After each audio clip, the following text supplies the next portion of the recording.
about some parts of India not catching up with other parts of India. And the good thing was that because of certain administrative changes and political changes that happened in Jammu and Kashmir, Jammu and Kashmir had come to the path of peace, prosperity and growth. And there was optimism in Jammu and Kashmir. And I guess that this sounded unpleasant to people across the border who felt that they would lose a fertile ground for their future activities, and therefore this was the time to strike.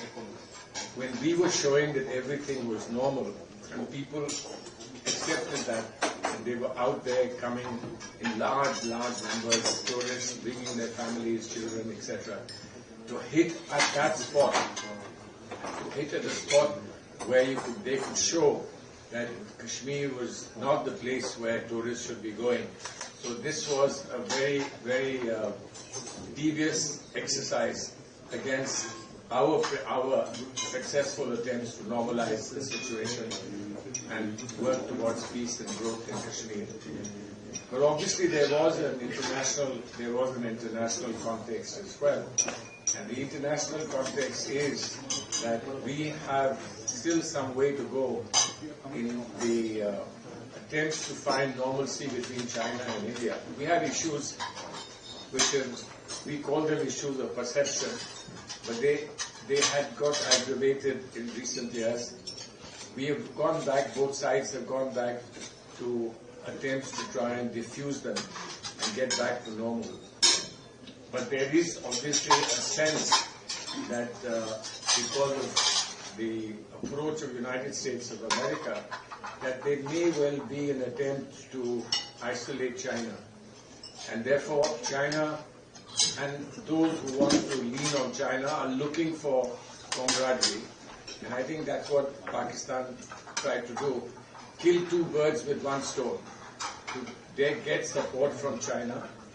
And then, secondly, to ensure that India does not continue to go along the path of growth. So now this is a perennial problem, and this is a problem that we are not going to be distracted by it, but we still need as a responsible government and a responsible parliament, we need to address the concerns of our citizens.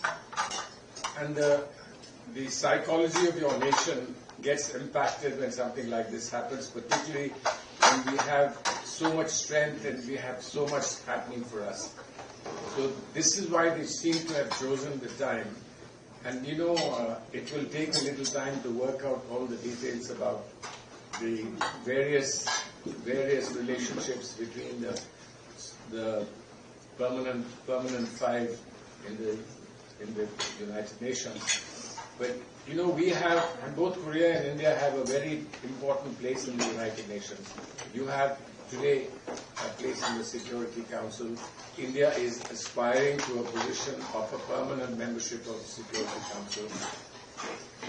And we do believe that the reality of the world would reflect in the United Nations if that happens. But obviously it can't happen overnight.